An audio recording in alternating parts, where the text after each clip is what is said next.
ايه رأيكم بقى في الجمال ده؟ عايزين تعرفوا بقى الجمال ده اتعمل ازاي؟ تابعوني الفيديو في الاخر وانتوا هتعرفوا.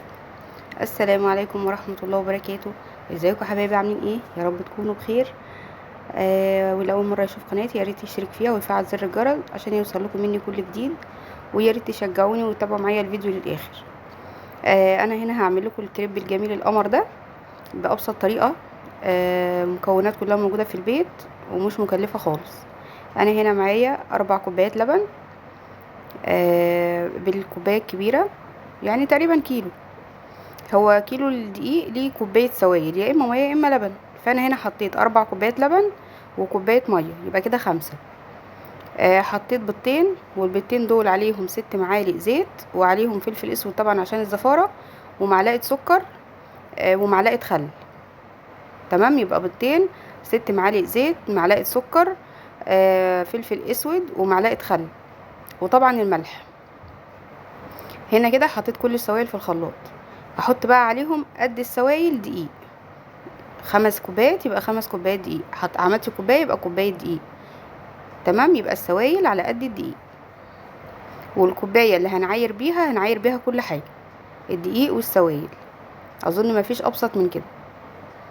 هنا بقى طبعا هنضرب بقى ده كله. فانا طبعا خدت بقى، انت عندك الكبه عندك الخلاط، الاتنين بيقضوا الغرض العادي.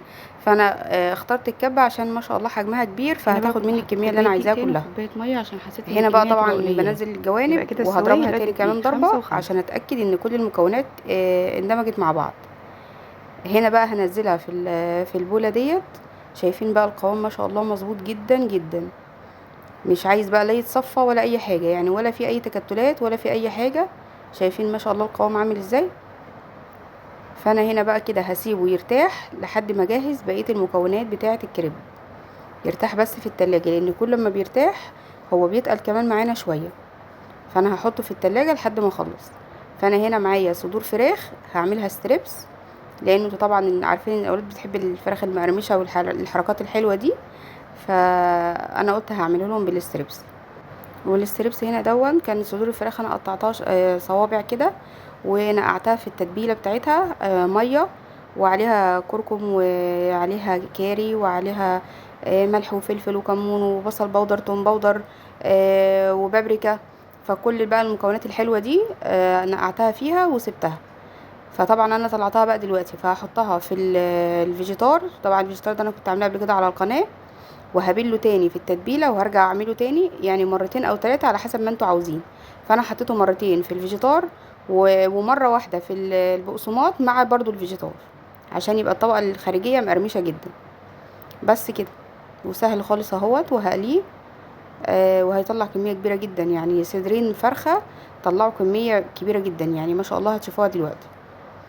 وممكن بقى طبعا تعملوا الستريبس جنبه رز، جنبه اي حاجه، يعني مش شرط بقى الكريب.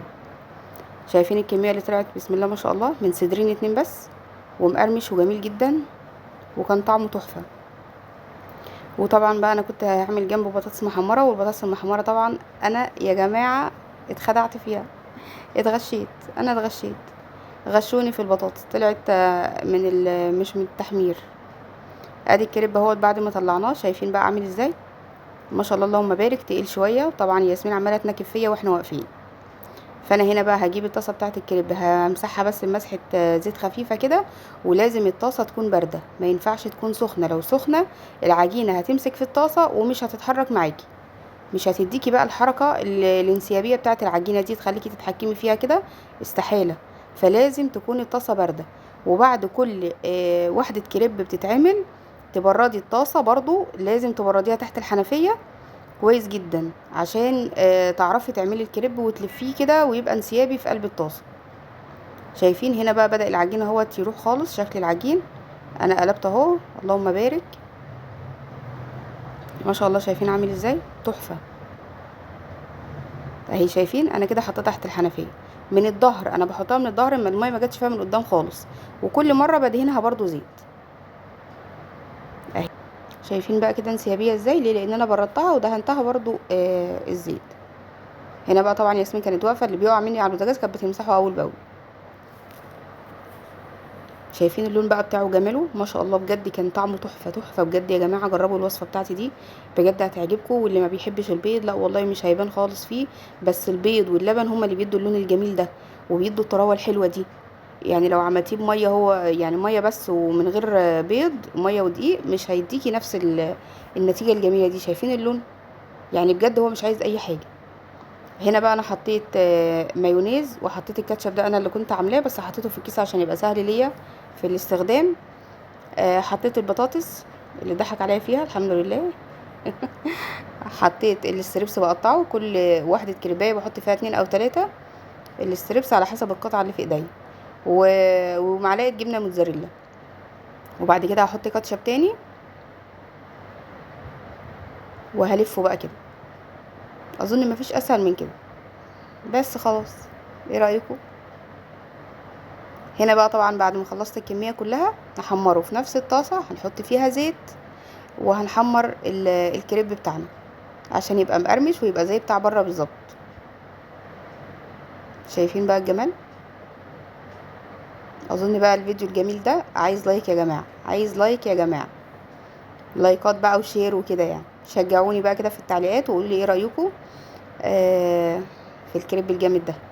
هنا بقى كان سخن مولع بجد، ما كنتش عارفه امسكه. كانوا عاملين كميه محترمه جدا وفاض منها كمان ستريبس. قولي لي ايه رايكم بقى، ومع الف سلامه.